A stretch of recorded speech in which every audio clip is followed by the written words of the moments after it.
জয় গুরু। পরম প্রেমময় পরম দয়ালের চরণে শত সহস্র কোটি আভূমি প্রণাম জানাই এবং আপনাদের প্রতি প্রত্যেককে জানাই আন্তরিক জয় গুরু। একাদশ অধ্যায় শ্রীকৃষ্ণের বিশ্বরূপ দর্শনের যে বর্ণনা পূর্ববর্তী দিনে আলোচনা করা হয়েছে তারই সূত্র ধরে তার পরবর্তী অংশ থেকে আজ কিছু আলোচনা করছি। শ্রীকৃষ্ণকে অর্জুন বললেন, আপনাকে আমি আদি মধ্য অন্তহীন রূপে দেখছি। আপনি অনন্ত শক্তি সম্পন্ন ও অসংখ্য বাহু বিশিষ্ট। চন্দ্র ও সূর্য আপনার নেত্র, মুখ প্রজ্বলিত অগ্নির ন্যায় এবং স্বীয় তেজে এই বিশ্বকে আপনি সন্তপ্ত করেছেন। হে মহাত্মন, স্বর্গ ও মর্ত্যের মধ্যবর্তী অন্তরিক্ষ এবং সর্বদিক আপনি পরিব্যাপ্ত করে আছেন। আপনার এই অদ্ভুত উগ্র রূপ দেখে ত্রিলোক অত্যন্ত ভীত হচ্ছে। ওই দেবগণ আপনাতেই প্রবিষ্ট হচ্ছেন। কেউ কেউ ভীত হয়ে করজোড়ে আপনার গুণগান করছেন এবং মহর্ষি ও সিদ্ধগণ জগতের কল্যাণ হোক বলে প্রচুর স্তুতি বাক্য দ্বারা আপনার স্তব করছেন। একাদশ রুদ্র ও দ্বাদশ আদিত্য, অষ্টবসু, সাধ্যগণ, বিশ্বদেবগণ, অশ্বিনী কুমারদ্বয়, মরুদগণ, পিতৃগণ এবং গন্ধর্ব, যক্ষ, রাক্ষস ও সিদ্ধগণ সকলেই বিস্মিত হয়ে আপনাকে দেখছেন।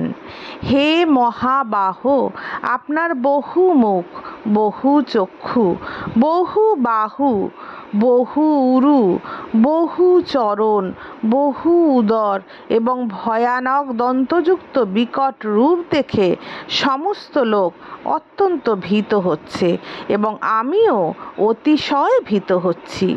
কারণ হে বিষ্ণু, আকাশ স্পর্শকারী তেজময় নানান বর্ণবিশিষ্ট বিস্ফারিত মুখমণ্ডল তথা জাজ্বল্যমান বিশাল চক্ষু বিশিষ্ট আপনাকে দেখে আমি ভীত হচ্ছি এবং ধৈর্য ও শান্তি পাচ্ছি না। বিকট দন্ত দ্বারা বিকৃত এবং প্রলয়াগ্নিসম প্রজ্বলিত আপনার মুখ দেখে আমি দিশাহারা হচ্ছি, শান্তি পাচ্ছি না। হে দেবেশ, হে জগন্নিবাস, আপনি আমার প্রতি প্রসন্ন হন। রাজন্যবর্গসহ ওই সব ধৃতরাষ্ট্রের পুত্রগণ এবং পিতামহ ভীষ্ম, দ্রোণাচার্য, কর্ণ এবং আমাদের পক্ষের প্রধান যোদ্ধাগণ সহ সকলেই আপনার দংষ্ট্রা করাল ভীষণ মুখগহ্বরে সবেগে প্রবেশ করছেন। কারোর চূর্ণিত মস্তকের খণ্ড আপনার দাঁতের ফাঁকে ফাঁকে লেগে রয়েছে দেখছি। যেমন নদীসমূহের বহু জলপ্রবাহ সমুদ্র অভিমুখে যায়, অর্থাৎ দ্রুত বেগে সমুদ্রে প্রবেশ করে, তেমনি এই বিশাল বীর পুরুষগণও আপনার প্রজ্বলিত মুখগহ্বরে প্রবেশ করছে।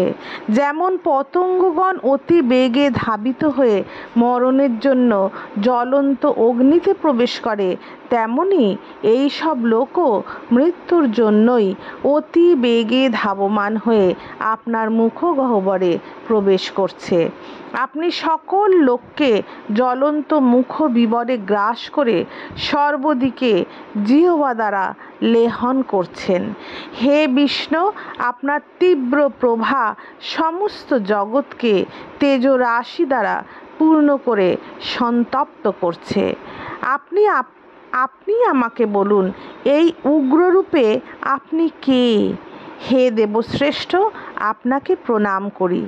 আপনি প্রসন্ন হন। আদি পুরুষ, আপনাকে আমি বিশেষভাবে জানতে ইচ্ছা করি, কারণ আপনার কি প্রবৃত্তি তা আমি জানি না।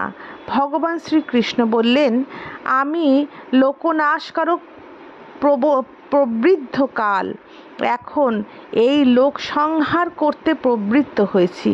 তুমি যদি যুদ্ধ নাও করো, প্রতিপক্ষের যোদ্ধাগণ কেউই জীবিত থাকবে না, অর্থাৎ এদের বিনাশ হবেই। অতএব তুমি যুদ্ধার্থে উত্থিত হও ও যশও লাভ করো এবং শত্রু জয় করে ধনধান্য সম্পন্ন রাজ্য ভোগ করো। এই যোদ্ধাদের আমি পূর্বেই বধ করেছি। হে সব্যসাচী, তুমি কেবল নিমিত্ত মাত্র হও। বাম হস্তে বাণ নিক্ষেপ করায় অভ্যস্ত হওয়ায় অর্জুনের অপর নাম ছিল সব্যসাচী। সেই জন্য শ্রীকৃষ্ণ অর্জুনকে সব্যসাচী বলে সম্বোধন করলেন এবং বললেন, তুমি যুদ্ধ করে কেবল নিমিত্ত মাত্র হও। ভীষ্ম, দ্রোণ, কর্ণ, জয়দ্রথ এবং অন্যান্য বীর যোদ্ধাদের আমি পূর্বেই নিহত করেছি। সেই মৃতদেরই তুমি বধ করো। ভয় করো না, তুমি নিশ্চয়ই যুদ্ধে শত্রুদের জয় করবে। অতএব যুদ্ধ করো। কেশবের এই কথা শুনে মুকুটধারী অর্জুন কম্পিত দেহে হাত জোর করে শ্রীকৃষ্ণকে প্রণাম করলেন এবং অত্যন্ত ভীত হয়ে পুনরায় প্রণাম করে গদগদ স্বরে বললেন, হে ঋষিকেশ, আপনার মাহাত্ম্য কীর্তনে সমস্ত জগৎ আনন্দিত এবং আপনার প্রতি অনুরক্ত হচ্ছে। ভীত সন্ত্রস্ত হয়ে রাক্ষসেরা চারিদিকে ধাবিত হচ্ছে এবং সিদ্ধগণ আপনাকে নমস্কার জানাচ্ছে। এ সমস্ত খুবই যুক্তিযুক্ত। হে মহাত্মন, ব্রহ্মারও আদি অর্থাৎ সর্বোত্তম আপনাকে কেনই বা সকলে প্রণাম করবে না? হে অনন্ত, হে দেবেশ, হে জগন্নিবাস, যা সৎ যা অসৎ তাও আপনি, এবং এই উভয়ের অতীত যে সচ্চিদানন্দঘন ব্রহ্ম তাও আপনি। আপনি আদিদেব ও অনাদি পুরুষ। আপনি এই জগতের পরম আশ্রয় এবং জ্ঞাতা এবং জ্ঞাতব্য। আপনি পরম ধাম। হে অনন্তরূপ, আপনি জগৎকে পরিব্যাপ্ত করে আছেন। আপনি বায়ু, যম, অগ্নি, বরুণ, চন্দ্র। আপনি প্রজাপতি ব্রহ্মা এবং ব্রহ্মারও পিতা। আপনাকে সহস্রবার প্রণাম করি, আপনাকে পুনরায় প্রণাম করি, আপনাকে বারবার প্রণাম করি। হে অনন্ত সামর্থ্য সম্পন্ন, আপনাকে সম্মুখে প্রণাম করি, পশ্চাতে প্রণাম করি, সর্বদিক হতে প্রণাম। হে সর্বাত্মন, অসীম পরাক্রমশালী, আপনি সমস্ত জগৎ পরিব্যাপ্ত করে আছেন। অতএব আপনি সর্বস্বরূপ। আপনার এই মাহাত্ম্য না জেনে আপনাকে সখা মনে করে প্রণয়বশত বা প্রমাদবশত আমি হে কৃষ্ণ, হে যাদব, হে সখে এই বলে অবুঝের মতো আপনাকে সম্বোধন করেছি। হে অচ্যুত, উপহাসস্থলে আহার, বিহার, আসন ও শয়নের সময় একাকী বা অন্য সখাদের সম্মুখে আপনাকে যে অমর্যাদা করেছি, হে অপ্রমেয়, এই সব অপরাধের জন্য আমি আপনার ক্ষমা ভিক্ষা করছি। আপনি এই জগৎ চরাচরের পিতা, পূজ্য, গুরুরও গুরু। হে অনুপম প্রভাবশালী, ত্রিলোকে আপনার সমকক্ষ আর কেউই নেই। আপনার হতে শ্রেষ্ঠ আর কে বা হতে পারে? হে প্রভু, আপনাকে সেই জন্যই আপনাকে দণ্ডবৎ প্রণাম করি। সর্বতোভাবে পূজনীয় ঈশ্বরস্বরূপ আপনার প্রসন্নতা আমি প্রার্থনা করছি। হে দেব, পিতা যেমন পুত্রের, সখা যেমন সখার, পতি যেমন তার প্রিয়তমা পত্নীর অপরাধ ক্ষমা করেন, তেমনি আপনিও আমার অপরাধ ক্ষমা করবেন। যা পূর্বে কখনো আমি দর্শন করিনি, আপনার সেই বিশ্বরূপ দেখে আমি হর্ষান্বিত হচ্ছি। আবার মন ভয়ে ব্যথিত হচ্ছে। আমার অতি প্রিয় আপনার সেই পূর্বরূপই আমাকে দেখান। হে দেবেশ, হে জগন্নিবাস, আপনি প্রসন্ন হন। আমি পূর্বের মতো আপনার মুকুটধারী এবং গদা চক্রধারী দর্শন রূপ দর্শন করতে চাই। আমি পূর্বের মতোই আপনার মুকুটধারী এবং গদা চক্রধারী রূপই দর্শন করতে চাই। হে বিশ্বমূর্তি, হে সহস্রবাহ, এখন আপনি সেই চতুর্ভুজ রূপ ধারণ করুন। ভগবান শ্রীকৃষ্ণ বললেন, হে অর্জুন, তোমার প্রতি প্রসন্ন হয়ে স্বীয় ঈশ্বরীয় যোগ প্রভাবে আমার তেজময়, সকলের আদি ও অন্তশূন্য ও উত্তম বিশ্বরূপ তোমাকে দেখিয়েছি, যা তুমি ছাড়া আগে আর কেউই দেখেনি।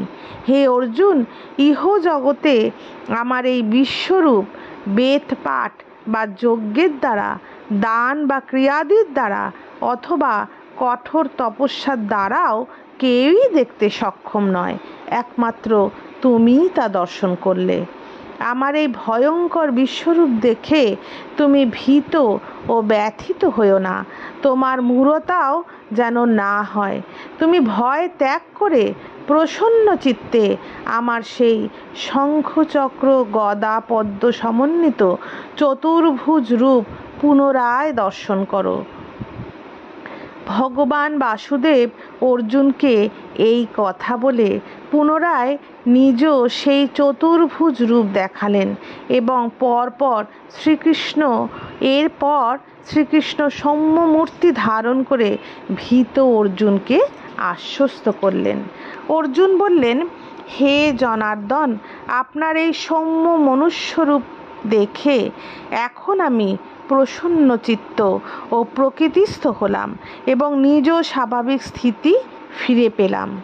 ভগবান শ্রীকৃষ্ণ বললেন, তুমি আমার যে চতুর্ভুজ রূপ দর্শন করেছ তার দর্শন পাওয়া বড়ই দুর্লভ। দেবতাগণও সর্বদা এই রূপেরই দর্শনাকাঙ্ক্ষী। আমার যে বিশ্বরূপের দর্শন তুমি করেছ তা বেদাধ্যয়ন, তপস্যা, দান বা যজ্ঞের দ্বারাও সম্ভব নয়। হে পরন্তপ অর্জুন, তুমি একনিষ্ঠ ভক্তির দ্বারাই এই প্রকার আমাকে জানতে ও স্বরূপত প্রত্যক্ষ করতে পেরেছ এবং আমাতে প্রবেশরূপ মোক্ষ লাভ করতে ভক্তগণ সমর্থ হয়, অন্য উপায় নয়। হে অর্জুন, যে ব্যক্তি আমারই জন্য সমস্ত কর্ম করেন, আমার পরায়ণ হন, আমার ভক্ত হন, আসক্তিশূন্য হন এবং সমস্ত প্রাণীতে বৈরীভাব রহিত হন, সেই অনন্য ভক্তিযুক্ত পুরুষ আমাকেই প্রাপ্ত হন। ওং তৎসৎ। শ্রীমদ্ভগবদ্গীতারূপী উপনিষদ তথা ব্রহ্মবিদ্যা বিষয়ক যোগশাস্ত্রে শ্রীকৃষ্ণ অর্জুন সংবাদে বিশ্বরূপ দর্শন যোগ নামক 11 অধ্যায় এখানেই সম্পূর্ণ হলো। আজ এতটুকুই। জয় গুরু। বন্দে পুরুষোত্তমম।